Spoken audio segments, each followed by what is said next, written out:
Hey guys, yeah, I got about 20 minutes before I clock in from lunch. But I wanted to come on here and I wanted to talk about Survivor Series, mostly some of the some of the things that came out of it. Now, there's no doubt from what I've been able to watch, kind of skim through but watch, Survivor Series was definitely what many people consider the better pay-per-view for the main roster this year. As far as match in quality, as far as in-ring quality match-wise, it was one of the better shows, especially storytelling-wise as well. Now, some of the things that did come out of this, even though, like I said, everybody praised the match quality and some of the storytelling in these within these matches, the one thing that a lot of people take away with this is how WWE showcased Raw as this dominant force and even acknowledged that whatever happened on the pre-show didn't matter. Now, from what I heard, I didn't specifically hear the moment that that Michael Cole said that it didn't matter. All I heard and saw was Michael Cole avoiding the question from avoiding the point that Corey Graves was trying to make of, yeah, but because when Michael Cole would bring up that Raw was sweeping the night, Corey Graves would bring up, well, SmackDown did win the pre-show, and even though, like I said, it didn't necessarily hear Michael Cole say anything of, oh, it doesn't matter, that doesn't matter, or that doesn't count. All I heard and saw was Michael Cole avoiding the question. That's all he was doing. Now, I'm not saying he didn't say that, oh, it doesn't count what happened on the pre-show. He probably did. I just probably skimmed over that. But, as far as what people took away from this, what came out of it, like I said, basically, a lot of people are souring, I should say. A lot of people are souring on the fact that WWE, as I was saying, made Raw look dominant over SmackDown. They did. They made Raw look very dominant. In other words, and excuse my language, God, for saying this. Excuse my language for saying this, God. SmackDown was made to look like Raw's bitch. And again, Lord, excuse my language for saying that. But that's what it was. SmackDown was made to look like Raw's bitch on Sunday. Now, do I agree they could have at least gone to having each brand get a win apiece and let the match between Lesnar and Daniel decide the dominant brand in the end? Absolutely. Even if Raw would have won like it did, like a lot of people predicted would, at least it would have earned the win. At least it would have earned that win and basically not look so dominant in the process. They would be basically on equal footing with SmackDown and vice versa. And thus, whoever's champion wins at the end of the night, pretty much that brand is dominant for the time being. But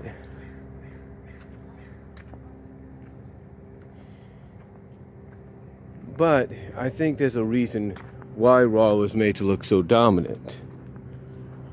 You see, Raw was made to look dominant due to the fact, and you can't tell me this isn't true, that Vince McMahon knows that next year SmackDown's going to Fox.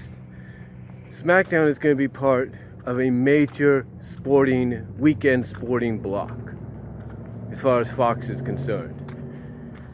Fox wants SmackDown to be more sports oriented in its presentation, thus it would make sense for it to be part of this sporting block that starts on Friday night and goes through Sunday afternoon and evening. So you can't tell me Vince doesn't know that. You can't tell me that Vince McMahon doesn't realize that Fox, as the reports have been saying, is going to become the A show next fall. This is why I believe Raw was made to look dominant, and why SmackDown, again, excuse my language, God, SmackDown was made to look like their bitch. Because if you think about it, this, in Vince McMahon's eyes, is Monday Night Raw's possible last major hurrah as the major brand hand of WWE. In other words, it's the last major hurrah as being superior to SmackDown, because a lot of people know that if you watch both shows, and even though one is an hour longer than the other, the one that's an hour less, which is SmackDown, seems to have the better quality, and people would rather tune into that. And that's the case. That is the honest case. That's the honest truth. That's why, when you think about it, Raw was made to look dominant this year, because starting next year, you can't tell me Fox ain't going to want their investment to look dominant in the process, because they will. And if WWE decides to still go the brand supremacy way with Survivor Series in some shape or form, then you know they're going to have, then you know, as much as Vince doesn't want to do it, he's going to have no choice whatsoever but to push SmackDown as the dominant brand. So, again, the reason this year SmackDown was made to look weak and made to look like Raw's, well, I said it a couple of times already, bitch, is because in Vince McMahon's eyes, and this is my opinion, but the way I see it, in Vince McMahon's eyes, he was basically giving Raw one last hurrah. That's all he was doing. It's all he was doing, because he knows, as well as we all know, he knows without a shadow of a doubt, ladies and gentlemen, a shadow of a doubt, that SmackDown is going to be the A show starting next fall. And that being on Fox, and Fox wanting it to be a certain way, more sports oriented and stuff, he knows he's got no choice but to make it look superior. And you cannot blame Vince McMahon for knowing that. If you want to blame him for making SmackDown look very weak and becoming the jobby basically being treated like nothing but jobbers to Raw on Sunday, that's your choice, that's your opinion. But when you really think about it, Vince McMahon did it because he knew this would probably be the one last major time he'd be able to make his baby, if you will, Monday Night Raw, look dominant over SmackDown. He knew it would be the last time. But you see, that's not the only thing, though, that fans probably took away from Raw. Took away from Survivor Series. Raw looking dominant and everything, and thus the reasoning why I believe it did. The other thing people took away from Survivor Series was Nia Jax. See, Nia Jax is not in the good graces of a lot of fans, and there's rumors going around that she is not in the greatest of graces with people backstage because of what she did to Becky. But yet, instead of doing what people thought would be the more appropriate thing, and that's have her job out, at least get counted out and eliminated first from the match as sort of punishment, as basically part of her punishment for what she did, that didn't happen. In fact, the exact opposite happened. Instead of her being eliminated in some form or fashion early on in the match, maybe the first one out, instead Nia Jax was made to look dominant. In the end, it came down to her and Sasha against Bayley. She caused Sasha to be eliminated, if you will. She caused Sasha to be eliminated, and then she took advantage of the situation, capitalized, and won the match. What it looks like to me they're doing with Nia Jax is not only are they capitalizing on what she did to Becky to gain her some major heat, thus dubbing her the face breaker, but it looks like to me what they're doing with her is a story that we've seen before, and once it dawns on a lot of people as time goes on what that story is, they're going to be basically reacting the same way I would. And that's going to be, really? This is the whole thing about Nia Jax being a heel now and being this and that? Yep. Because what I saw at Survivor Series is any indication of what they plan to do with Nia Jax. This is all about her having the spotlight on herself and nobody else. Not even her cousin Tamina. It's all about her. It's called the me arc. It's all about her, that she's the only one that should have the spotlight. She should be the only one that's the face of the women's division and possibly the face of WWE. It's all about her, nobody else. And she'll take out anybody that stands in her way, even if they're from another brand. And that's exactly what I think they're going with. It's basically going to come down to the fact, and I won't be surprised if this gets acknowledged before we get to TLC or whenever we get to Becky and Nia. But basically, it's going to be acknowledged that all Nia is doing is trying to get attention on herself because everybody knows, even though she's a big girl, no offense, that she's basically not worthy of people's attention. In other words, I don't know how they're going to play it, but basically someone, either Ronda or Becky, are going to mention, hey, the only reason you want the spotlight on you is because you know nobody takes you seriously, because you're really nothing but a nobody, and you're nothing but a nobody, and the only thing going for them is her relations. I wouldn't be surprised they go down that path, maybe. Not saying they will. Not saying they won't. Not saying they will. But in my opinion, I think that's the obvious direction they may be going in with Nia Jax. Not just capitalizing on her being the face breaker, thus to gain her that major heat. I think they'll also, to check my time here, they're also going to go possibly with the story of she's the only one deserving of being in the spotlight.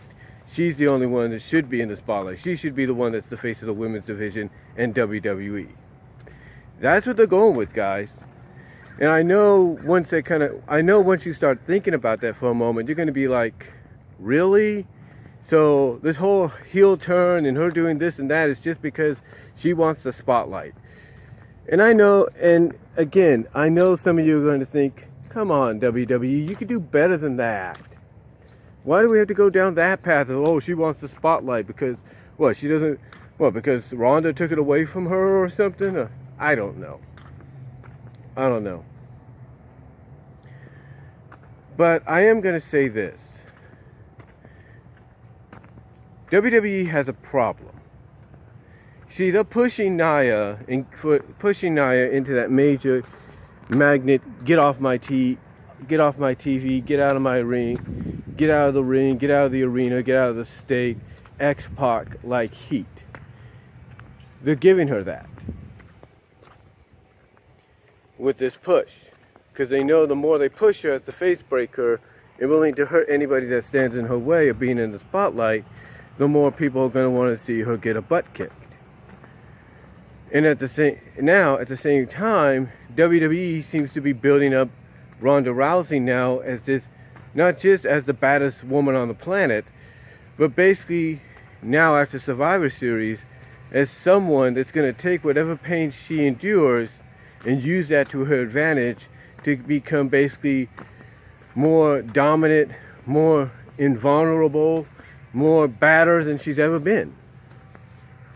In other words, it's going to allow her to get more aggressive to the point that once we get to this match at TLC, we might have a good match or we might have a squash. That's what I'm thinking. I think a lot of people are hoping that TLC's where Nia gets her punishment, where Nia gets her punishment, her just dues at the hands of Ronda by basically being dominant. Well, not dominant, but dominated, I should say. By basically being dominated by Ronda in a squash. That's what they hope for. I mean, I guarantee you people are hoping that as soon as that bell rings, Ronda hits her with a knee or something that kind of surprises her, lifts her up, hits that spinning Samoan drop, the Piper's Pit as she calls it, and then locks in the armbar to win. That's what they're hoping. That way, that would be like, in that way, WWE could basically tell the fans, even though fans would want a lot more out of this, that would basically be WWE's way of telling the fans, see, we punished her. She's not going to get off scot-free. We'll have to wait and see, though. Again, we could have a good match, a physical match, or we could end up having a squash at the hands of Ronda. We'll have to wait and see. The other thing that people took away from this was the crowd. Now, the crowd was, from what I saw, decent. It was a decent crowd. But I think what it was is it's a crowd that's more pro WWE than NXT. Remember, this is a crowd this is an LA crowd. This is a Hollywood crowd. And they're more used to things happening at a fast pace, even if they don't understand it.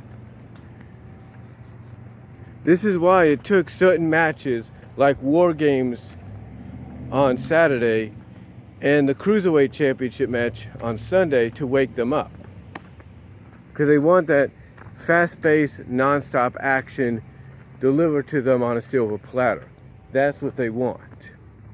And they are the kind of crowd that will want nothing less. Are they a hardcore wrestling crowd? Yes, at times they can be. But mostly they're a sports entertainment crowd. Thus, like I say, they seem more pro WWE than NXT. That's what I look at. That's how I look at it. Now,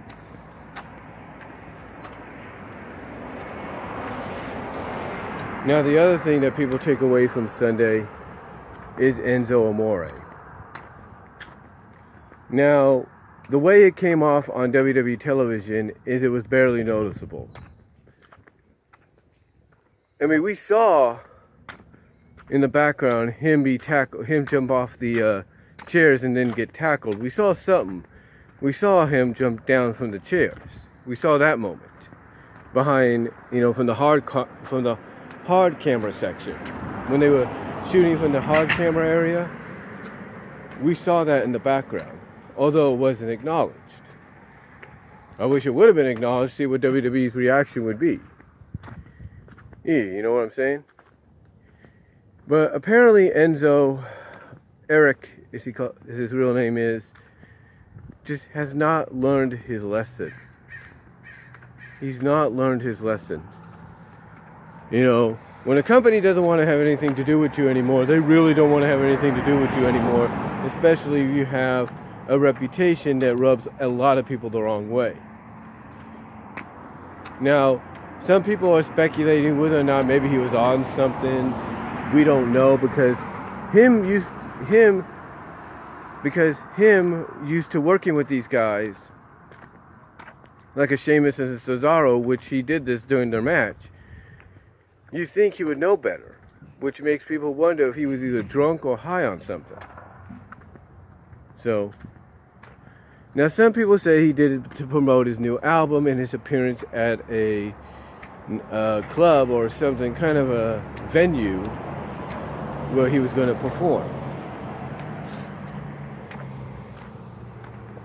All I can say about this incident is whatever's going on with Enzo, whether he did it because he wants promotion for his album and his appearance at this venue where he was going to perform, or whether or not he just saw an opportunity to kind of stick it to WWE for firing him over allegations that weren't true. Whatever the case may be, the guy basically has a reputation that's going to follow him for the rest of his life. And on top of that, the guy basically, from what reports are saying, got himself banned from WWE permanently. Like, you talk about being on the blacklist, if you know what I'm saying. On a like I said, talk about being on a blacklist.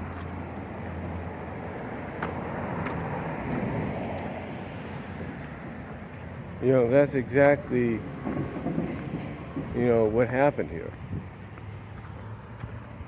He ended up being blacklisted by WWE for good. Banned not only from the company, but from events. So,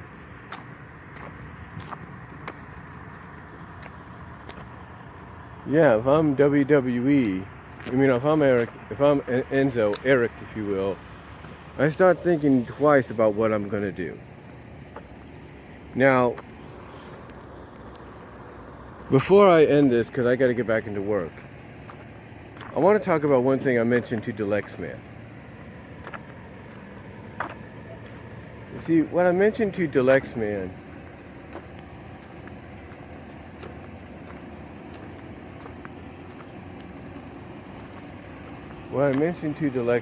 was, in a super chat, I said, knowing VKM, Vincent Kennedy McMahon, he's probably happy with what Nia Jax did to Becky Lynch.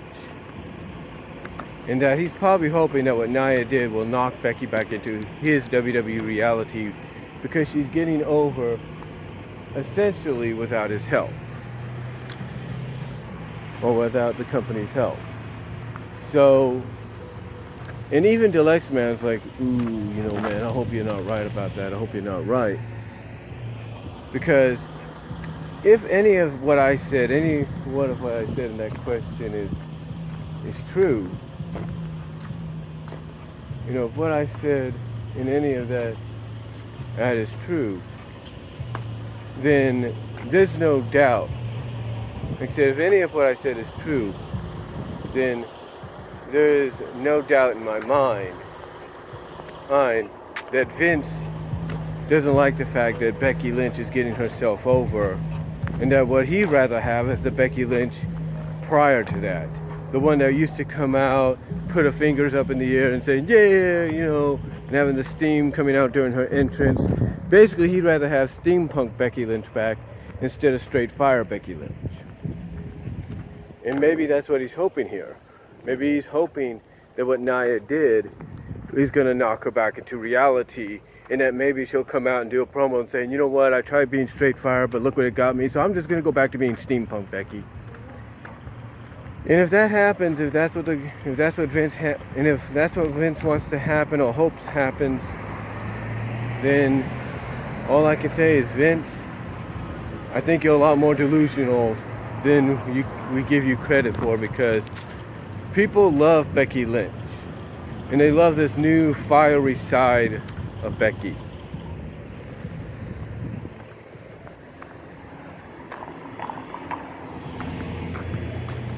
Like I said, they love this new fiery side of Becky Lynch, and they don't want to see it leave. They don't want to get rid of it. They don't want to see it just disappear and its momentum shot down. They want it to stay. And I think a lot of people pretty much said it best. WWE cannot avoid, even Edge, Adam Copeland said it. WWE cannot avoid the tsunami that is Becky Lynch, and especially the tsunami that's going to be Becky Lynch versus Ronda at WrestleMania if they go that route. They cannot stop it. You're going to have to live with it. But when I brought that up to Deluxe Man in a live chat on Sunday, his reaction was, you might be right, but I hope not. And I hope I'm not right either, but just the fact that when you take a look at how Nia was put over in the Survivor Series match, and she's being pushed, and they're playing off a face breaker deal, her injuring Becky, that doesn't tell you maybe Vince is kind of happy with what happened. I don't know what does. I don't know what could be a bigger indication that maybe part of Vince likes what Nia did to Becky. And maybe what I said to the Lex Man could be the case. Or could be the reasoning. But we'll have to wait and see what happened. But I thought I'd just mention that to you guys of what I said to the Lex Man in a super chat on Sunday doing his Survivor Series review. So let me know what you guys all think about what I had to say here on some of the takeaways from Survivor Series this past Sunday. I'm going to try to watch the full thing this week sometime to give a better thought process. But if I don't, hopefully you guys enjoy what I've had to say just from what I've seen and basically what I've taken away from it, from what I've seen and from what you've seen. Let me know what you guys think down below. Comment if you like. And I will talk to y'all later. I got to get into work.